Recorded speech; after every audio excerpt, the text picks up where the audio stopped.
My name is Dr. Mary Greiner. I'm a DO, that's a Doctor of Osteopathic Medicine.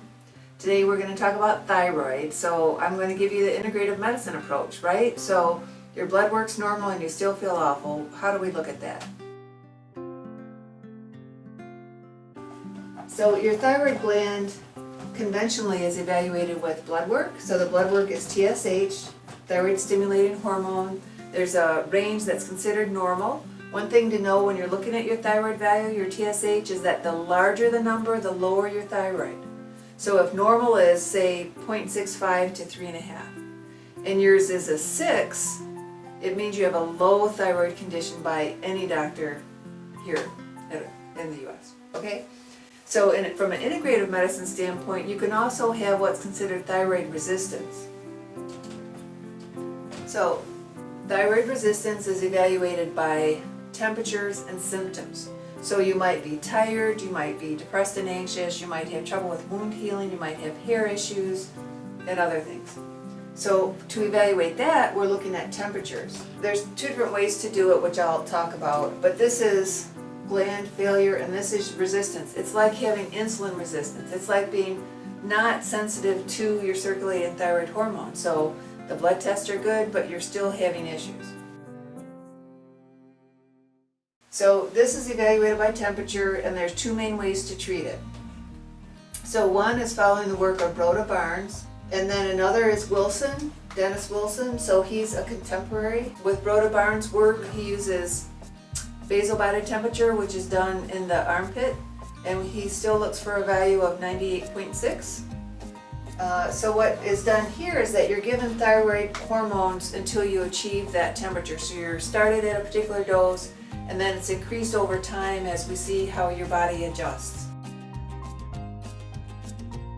So let me talk about some thyroid products. So there's Thyroid, which is probably the most commonly used one. You may have tried Thyroid if you've used a thyroid treatment before. That's T4, that's a storage form. So your own thyroid produces both T3 and T4. So we also have available to us T3 as a synthetic. Then there's also glandular. So the most popular glandular is Armour. And then here we have one that's called Thyroid. And then this same company has one that has fewer incipient ingredients. So incipient ingredients are the inactive ingredients in thyroid. So this is nice, it's a pretty clean product. You also have compounded. So the compounded glandular are made in compounding pharmacies. So it's pharmacies where the pharmacists are PharmDs, so they have a doctorate in pharmacology, and they go way beyond using just the pills that are manufactured by the large manufacturers. They actually put together whatever we ask them to put together. So with that, we have the most control. I also want to talk about in Armour and Nature Thyroid, the old way of looking at it, but you'll still hear it, is grains. So 1 grain is the equivalent of 60 milligrams. It's usually taken once a day. Some people find that if they're on 1 grain for a day, it works better for them if they take half a grain twice a day. Thyroid is always taken away from food. So those are some of the caveats about thyroid. For some people, for whatever reason, instead of replacing thyroid, we use treatments that just help your thyroid to work better. So I work with some proprietary formulas from quality nutraceutical companies, or you can use single ingredients. So again, we said T4 is storage, T3 is active. So to convert from here to here, your body needs selenium. So that might be 2 Brazil nuts a day, that provides enough selenium. And then another is iodine. So for some people, we just deliver iodine. For other people, we use iodine plus some other things. Iodine is found in seafood, aka seaweed. So with Rhoda Barnes, again, we're just going up and up in dose until you're feeling good and your temperatures are normal. So I'd like to talk about Wilson's temperature syndrome protocol. With that, we're actually doing some corrective work. So these are done in cycles. Let me tell you what a cycle is like. It's difficult to do, but it's corrective, which makes it very appealing. Okay, so we start with 7.5 microgram, 12-hour slow release, T3. So this would be compounded. You're going to get it from a compounding pharmacy.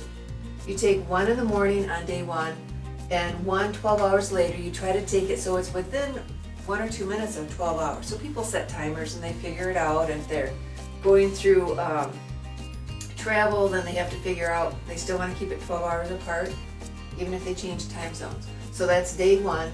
Day 2, you're going to take 2 in the morning, 2 at night. On day 3, 3 in the morning and 3 at night. So you keep going like that until you get to 10. So you're going to stay at 10 for 3 days. And then you're going to start coming down, but when you come down, you're only going to change every other day, like this. And then you go down until you're done.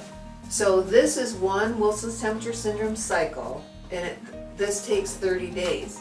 Now while you're doing it, you're taking your temperature every day, your pulse every day. You're going to report back if you have symptoms, like some people would have palpitations, and we use some herbs to kind of settle the heart, or you can use magnesium.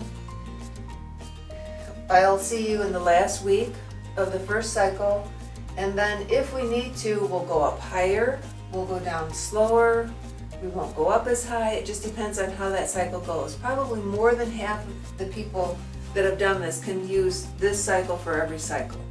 I think that does it.